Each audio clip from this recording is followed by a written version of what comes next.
Justin asked me to mention a few things about the National Joint Registry and ODEP, and then to finish off with the results of the custom stems. So I think it's good to remember that hip replacement is still a relatively new operation. It's only 50 years really since Charlie did his pioneering work, and it's staggering to realise that we were able to put a man on the moon before routine treatment was available for hip arthritis. So Charlie was a great visionary, a man ahead of his time. And in 1972, he talked about the importance of a national joint registry. It took 30 years for that joint registry to become a reality, and the catalyst was when somebody went and copied one of his implants, made it out of a slightly different metal, changed the shape a little bit. So 3M made this capital hip in the 90s, and it was disastrous in terms of the significantly increased revision rate. And I found this letter, which was published in the BMJ at the time. It's worth just reading it. Fickleness is a characteristic of the fashion industry. And the fact that the introduction of hip replacements in the United Kingdom should be based on this whimsy is scandalous. So that's in 1998 that was published. So after capital hip, the College of Surgeons had an investigation, and one of the big recommendations led to the National Joint Registry being started. So patient safety really is at the heart of the NJR. And I'm sure we're all big fans of the registry. It monitors devices, monitors hospitals, and I think it's fair to say more and more monitors surgeons. So what do we really want? What's the one of the big things that we'd like from the registry? Well, I think implant monitoring. That's why it was supposedly set up in the first place as an early warning system. So assuming that the results from the earliest cases predict the ultimate performance. So we want to identify prostheses that have an early high failure rate, and we want to have this good evidence base for our practice.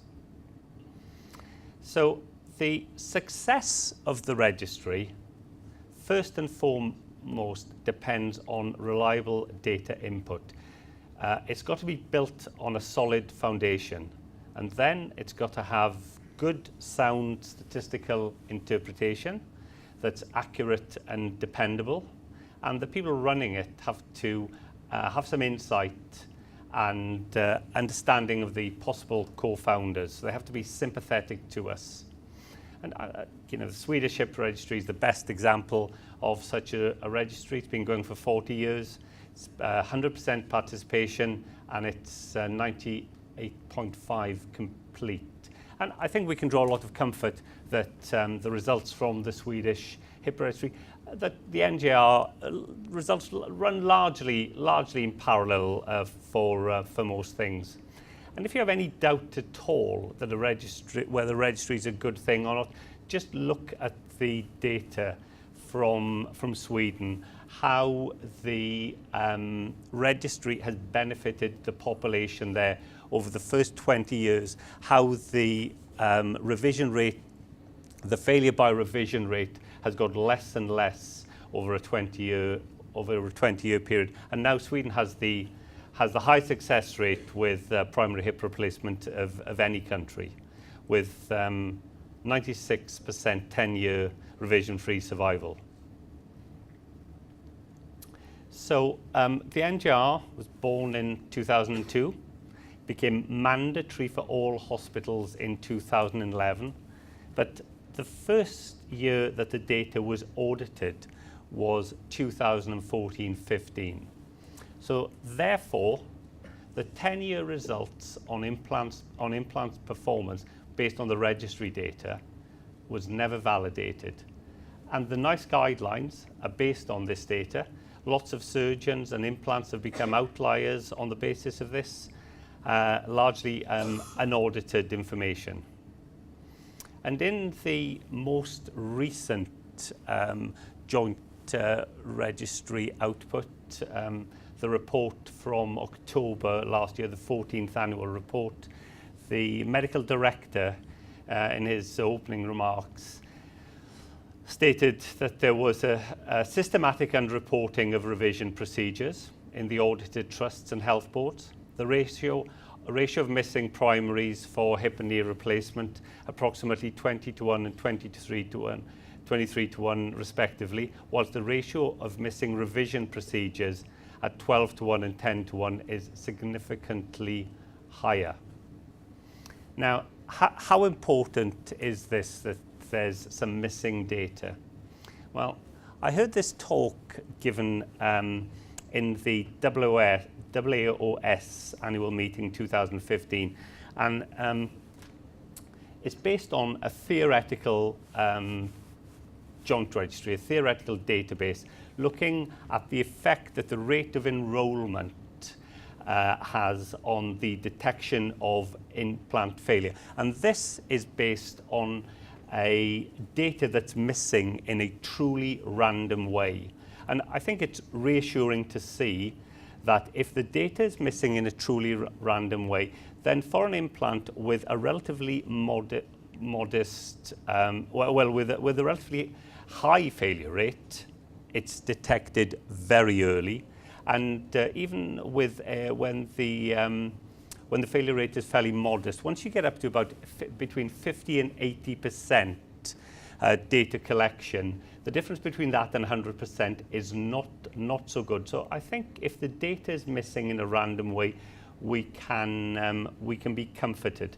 However, if the data is missing in a non-random way, it takes a fairly small amount of skewed data to interfere with the results and validity of the whole registry. And I think this is the great concern. So the systematic underreporting of revisions, is that underreporting likely to be random? Well, I think that's I don't think that's possible. So,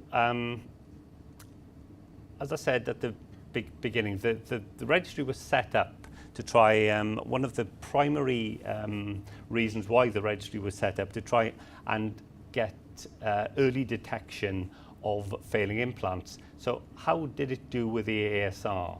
Well, the NJR was fairly late to the party with the ASR. In Australia, it had been highlighted as a poorly performing implant in 2006 and an outlier in 2007.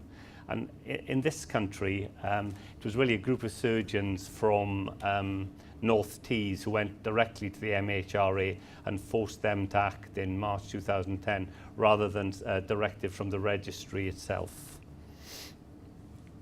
But without doubt, it's had a positive influence on patient safety, and I think it's let us, as surgeons, know an awful lot more about our own practice, and also let the manufacturers learn a lot more about the products that they're selling as well. So move on to ODEP. Now, ODEP was started and introduced around the same time that the NJR was set up in 2002. And ODEP is important because ODEP informs surgeons about implants. It supplies a list of implants that meet the criteria set out in the NICE guidelines as being suitable for hip replacement. And it's designed as a platform for 10-year trials of all implants. So, as I say, it informs surgeons about prostheses, how long they've been in existence, and the quality of data that supports their use. And you'll be aware now that in your NJR clinician feedback, you're given information on your own use of various ODEP-rated implants. And the National Institute for Clinical Excellence would want us to use 10A star implants whenever we can. And any product, any hip product that's not a 10A implant, it's recommended that that only be implanted as part of a clinical trial. So ODEP benchmarks the implants, doesn't benchmark the operations, and the great thing about it, it's unique in that it's always moving forward. It demands ongoing re-evaluation of the implant at 2 to 3 year intervals. So the companies have to constantly resubmit fresh and up-to-date data before the ratings can be given. And the source of evidence, well, it has to be good quality evidence. A lot of it now comes from registry data, not just from the UK, the England and Wales registry, but from Australia and various other places. ODEP also accepts randomized controlled trials, peer-reviewed publications, and other things.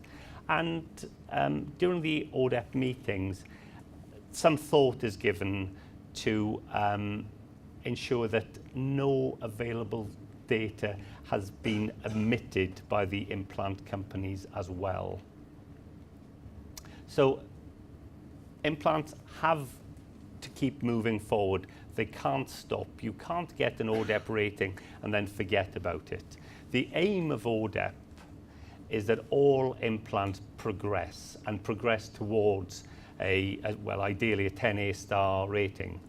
Okay, so this is the first system that keeps re-evaluating medical devices, and the methodology is now changing. You might be aware that 10A star is the longest rating at the moment, is soon to become a 13A star.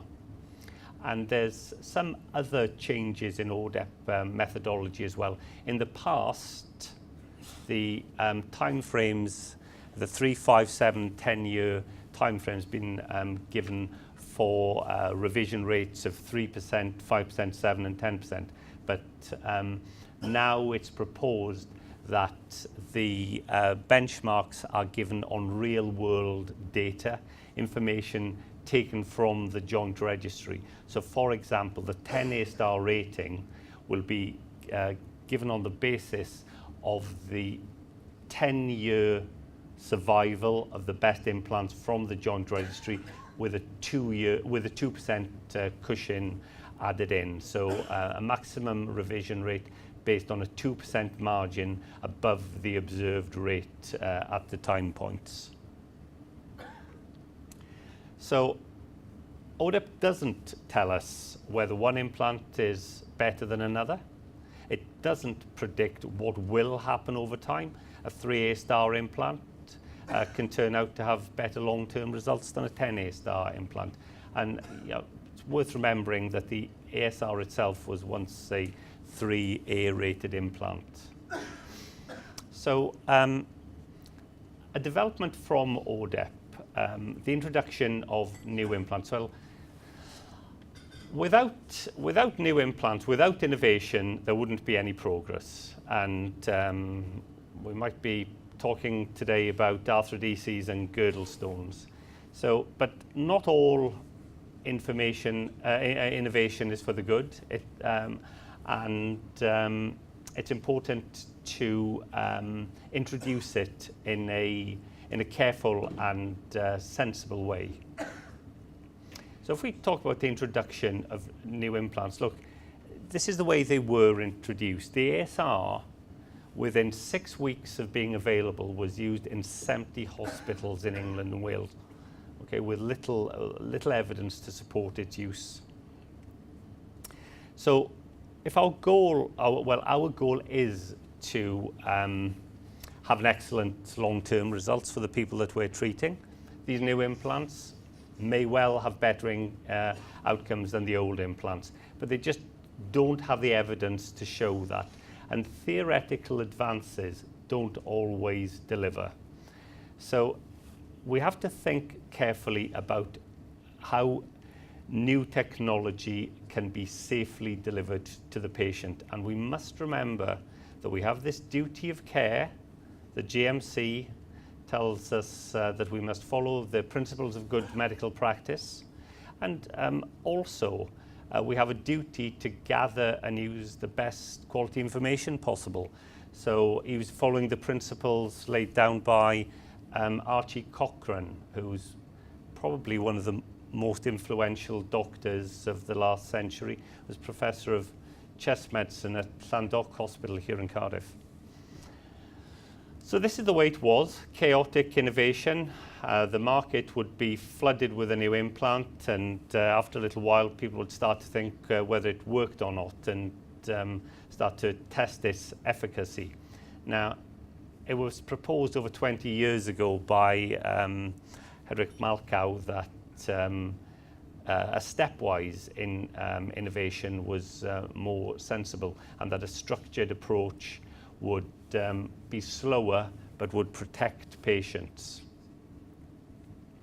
So before we can talk about how to introduce these implants, we have to think about who controls the introduction. Well, clearly the manufacturers make them available to us. We also have national regulators, so the MHRA, and then it's down to the trusts and hospitals and to us as surgeons. So what the MRHA, the Medicine Healthcare Product Regulatory Agency, they're the people who are responsible for this regulatory framework in the UK. And all the implants that they pass have to have a CE mark. So the CE mark indicates that a product complies with European legislation and that it meets some basic safety and health requirements. So the CE mark is the representation of compliance. Once it's got an implant has a CE mark, it can be sold without hindrance anywhere in Europe. But all these implants were CE marked, the capital hip, many of the failed resurfacing varieties, all large head metal-on-metal hip replacements, and we know what's happened to them. Because the CE mark can be given on the basis of equivalence and minor changes between implants. So the ASR was given a CE mark on its equivalence to the Birmingham hip, and I've listed here just some of the differences. You know, the metal, the thinner shell, the clearance, less head coverage, and the bevel edge of that implant. So very significant differences, but the regulators gave it a CE mark on the basis of an equivalence to a well-performing implant. So if the CE mark is not enough, that represents compliance. So we now have this new system of beyond compliance. And here I've got to mention Keith Tucker, who is the chairman of ORDEP and the chairman of Beyond Compliance, and really the driving force behind the thing, with a man I have huge admiration for with his hard work and dedication to this cause. So Beyond Compliance is a voluntary initiative for implant companies, and it's a service evaluation. So it was set up around 5 years ago, and it allows the industry to have a far greater scrutiny on new implants. And these implants are monitored live by independent scrutineers, mainly surgeons. So if you're a surgeon and you want to use one of these implants, you have to agree to enter data and to take part in some training. And if you have a failure, you have to agree that the explant gets sent off to a retrieval centre. So the way the system works is that a new implant is brought forward to the Beyond Compliance Committee, and it's compared with a benchmark implant. And based on that, and the differences between the new implant and the benchmark, it'll be given a risk number. And the more differences between it and the benchmark, the higher the level of risk, and the recommendation for introduction will be different. So BC, Beyond Compliance, will advise on the number of implantations within a certain time and by certain surgeons, keeping them small for these high-risk implants. So just as an example, if we take the SPS stem and compare it just with a custom, I've listed all the things in common, but the surface finish seems to be different and the shape of these implants will be different. So there's two significant differences. So we make this a level 3 risk. So the data is then collected through the National Joint Registry. The usual forms are filled in, but there's Northgate have set up a different repository within the National Joint Registry for the Beyond Compliance implants, and the information can be fed back directly to the surgeons and to the manufacturers. And the Beyond Compliance arranges user group meetings at BOA, BASC, BHS, where these things can be discussed and problems brought to light earlier. And a Beyond Compliance implant is immediately given a pre-entry star rating. So the CE mark is not enough, and the better system that we have now, Beyond Compliance, is already becoming well established and supported by industry. So what about outcome measures? So outcome measures in terms of PROMs, Justin asked me whether PROMs should be, because there's no ODEP rating for these custom implants, whether PROMs should be the primary outcome measure. Well, I think the outcome measure for the custom hips should really be no different from the outcome measure for any of the implants that we're using, where we've got the same indications for hip replacement regardless of the implant, the treatment of pain and affected quality of life. So if these are what we're setting out to treat, then surely it's mandatory that we measure and report the effect that we have on these variables, and recognize really that the patient is the patient's perception is the ultimate arbitrator of what we're doing. So traditionally, the way that we have gone about measuring our outcomes is with survival data, surgeon-based scores and patient-based scores. So the National Joint Registry, direct interrogation, and some form of remote data collection. I think the quality of surgery is important and essential, but I think we've tended to maybe spend a little bit too much time looking at the x-rays of patients who are not quite as happy as they should be, and reassuring them that the x-ray is okay regardless of how they feel. So the National Joint Registry gives us information on survivorship, and this graph here is the result of hybrid hip replacement. You can see the blue line has a significantly higher failure rate. That's the hybrids done with a metal on metal, and that's a failing group. But if you look at these other lines further down, they're all pretty close together, and the Joint Registry really can't separate those out, and I don't think it tells us anything about the result of hybrids with the other three bearings. So